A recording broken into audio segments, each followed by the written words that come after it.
So it's been an interesting experience having this new identifier of a self diagnosed autistic person and spending time in social situations in that I've always felt like an outsider or an other, but now it feels less surprising when harsh instances of it show up. I'm less stressed about it in a way because not only is it expected that I don't line up with other people as much on usually common things, but I'm allowing myself the grace for that difference to be acceptable. Part of the reason it took me so long to self diagnose, aside from all the lack of education and subsequent denial upon attaining the necessary knowledge, was that when I'm alone, I don't feel autistic.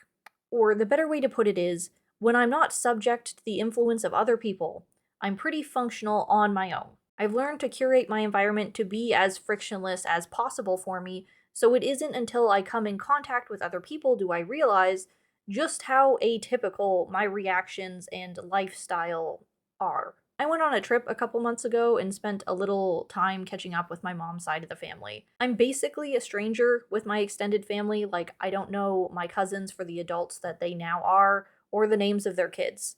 But there are also sometimes new additions with new relationships, like my uncle married a new wife, and he doesn't really know enough about me to set a foundation, so talking to her is basically square one. Like, we are basically total strangers. And during that only 15 minutes or so that we were in the same room chatting, I managed to surprise her not once, but twice with completely unexpected tidbits of information about myself. The first was while discussing the difficulties of my mom managing to visit again during the winter.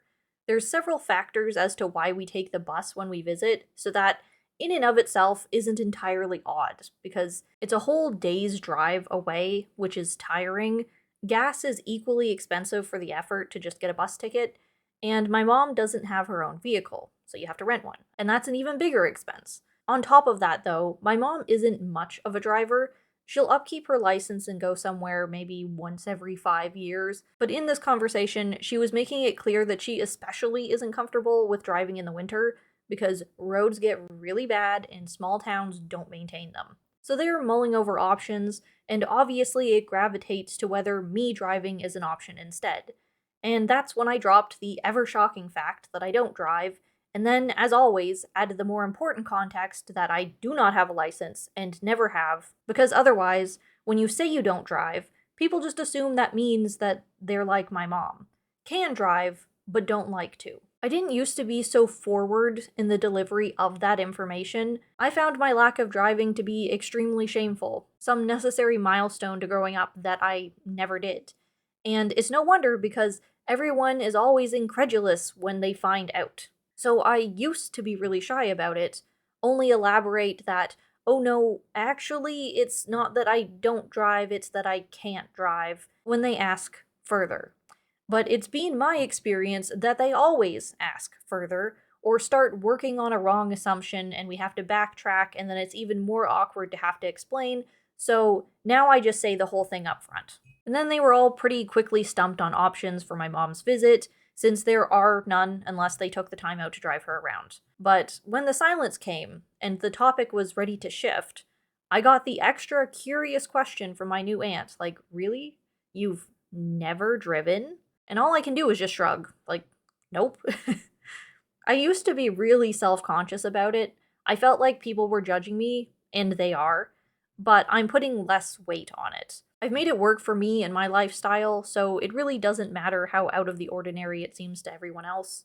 It's not something I should feel like I have to do just to appease them. But as will be apparent in my next example, it really is clearer now that I'm not just a little on the edge of what could be considered normal. I am over the line. It's one thing to be like my mom who can drive but doesn't often and has reasonable conditions for when she won't. It's the fact that I straight up never even tried that's the truly weird thing that catches people up. I did not go through the motions of going to driving school and getting my first license and all of that just to see.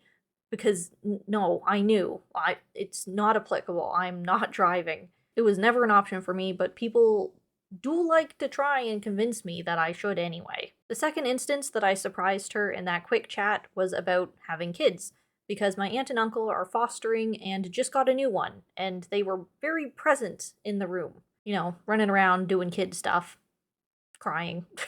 So they were updating us on how it was going, and of course, me being a female in a long term relationship still in her prime, there had to rise the general sentiment, "Don't you want one?" referring to the baby, offering for me to hold it, which I declined.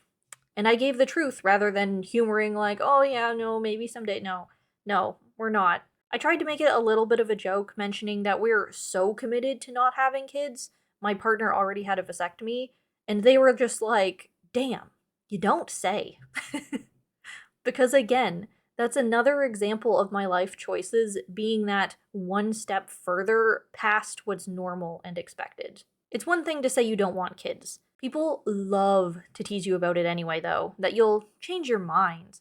But when you cut that line of plausibility off with the fact we can't, we made sure that we cannot have kids, that's the step over. Because what normal, healthy 30-year-old couple takes that extra step in commitment? Not just to say they don't want kids, but to make sure of it. And to be clear, I didn't deliver either of these things in a truly blunt way, like I'm offended or I should expect them to know that. I used a jokey tone, more like a, well, actually, and it just preemptively cuts off further conversation on the topic because I know what's coming and I've had to explain myself way too often.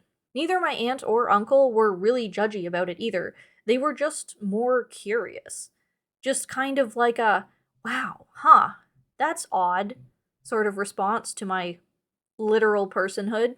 So yeah, during that visit, I was like, yeah, I'm an odd duck. I'm more than an odd duck. I'm the other species, aren't I? I always have been, but now when I'm reflecting on it, there isn't quite such a feeling of shame. Their surprise to my difference doesn't inherently mean judgment all the time. And when I do get people whose response is to try and convince me to be otherwise, which happens, I see it a lot more as them being narrow minded than me needing to fix that about myself. I'm finally learning to be okay with being different, especially in the things that work for me and it's nobody else's business really. And a part of that has been thanks to my self diagnosis. Now that I've stopped trying to fit myself into a neurotypical image, I value the bulking of other people to my differences less. I'm not trying to be their idea of normal. I'm trying to be my most genuine self. And that just doesn't look the same. It never has, and it never will, and that's okay.